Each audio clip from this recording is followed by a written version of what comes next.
Jamaica has been placed on high alert for African swine fever following a United States Department of Agriculture report, July 28, 2021, confirming that African swine fever in samples collected from pigs in the Dominican Republic exists. So here to tell our farmers and consumers the steps to take to prevent it from entering our shores is Dr. Osbill Watson.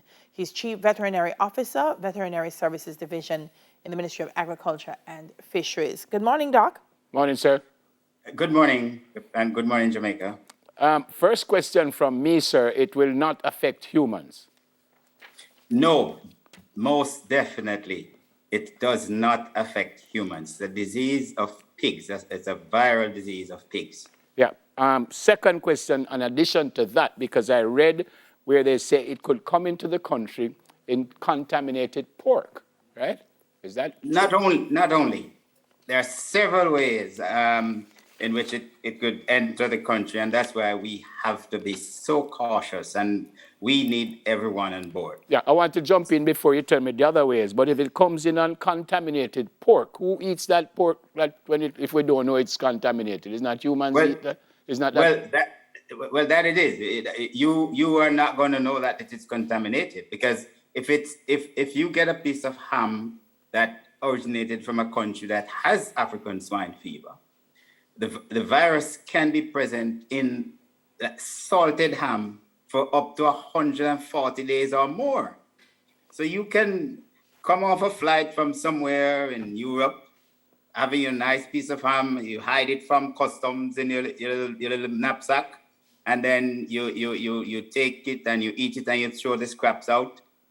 Then there you get African swine fever once pigs consume that piece of meat. But that's my point, sir. But don't these humans eat that contaminated pork? That's what I want to know. No, it will not affect humans. Even if we eat if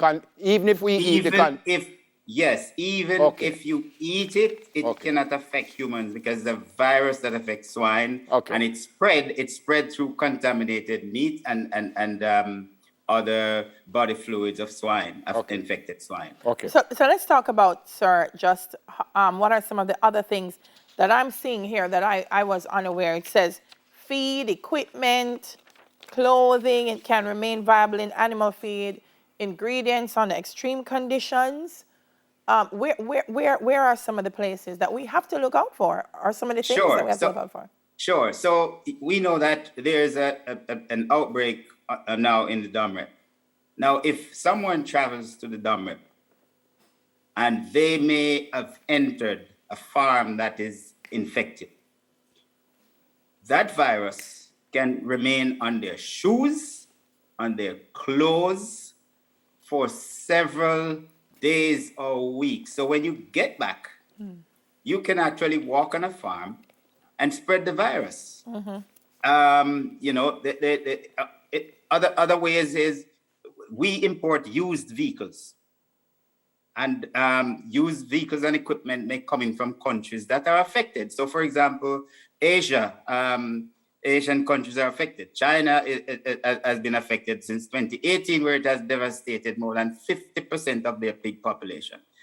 If we bring in a used tractor from China or a used truck that could have potentially been on a farm or in an area where there was an outbreak of African swine fever, we literally would bring the disease to Jamaica. Wow.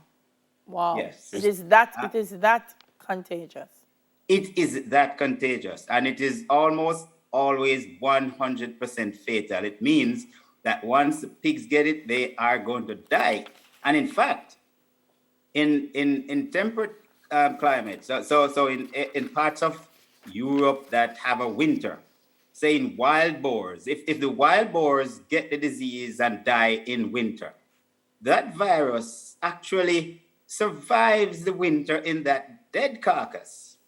And when the winter is over, the spread continues. Yeah, Dr. Watson, I want to go back to your analogy about that used truck coming in.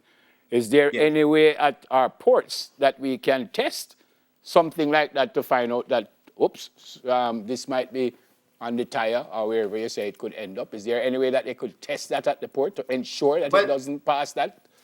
Well, not exactly, and that is why we ensure, and I know you would be aware of the new guidelines for imported used vehicle that the government has in place, where they have to be properly cleaned and sanitized. And it's not only for swine diseases, it's diseases of plants, etc., which can come in on dirt, that soil that might be on these used vehicles, used bicycles, used bikes, things like those. Anything that is used that is coming in from a country that has an infectious disease that can affect both plants or animals must be properly sanitized. We have, where we can fumigate to ensure. So if we see a vehicle coming and we doubt, then our officers, say our plant quarantine officers, may request that customs ask that it be fumigated before it's released to the importer. Mm-hmm. Because it is very important that we understand the dynamics of how we get diseases into this country. You sometimes you just don't know.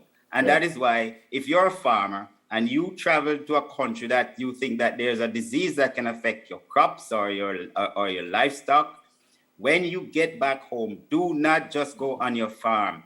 Take those clothes off, take those shoes off, sanitize them, disinfect them, and even on your day-to-day journeys to the feed store to buy feed and all of that, when you come back from the street, don't just walk into your pig pen. Take those clothes off and change to clean clothes to go into your pig pen. I'm looking at the flyer, sir, and I'm wondering, what is the partnership with Customs and Immigration on this?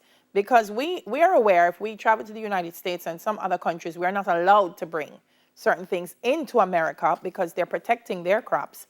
At our borders, what are we now going to say? Because one thing for tell people don't do it, they're gonna do it. Sure, sure. I'm glad you raised that. We have a great, and I must say a great working relationship with all our border regulatory agencies, Customs, PICA, Immigration, and we have been having dialogue with all of them, and they are fully on board.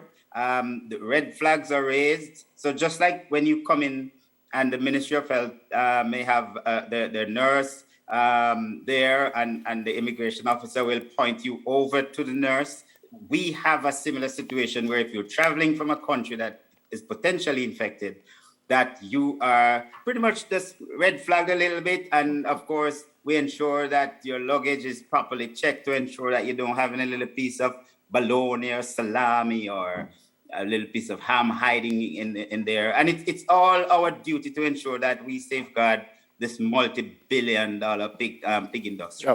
Sir Osbill, you have already said that if the pig gets it, he'll probably die, or she will probably die.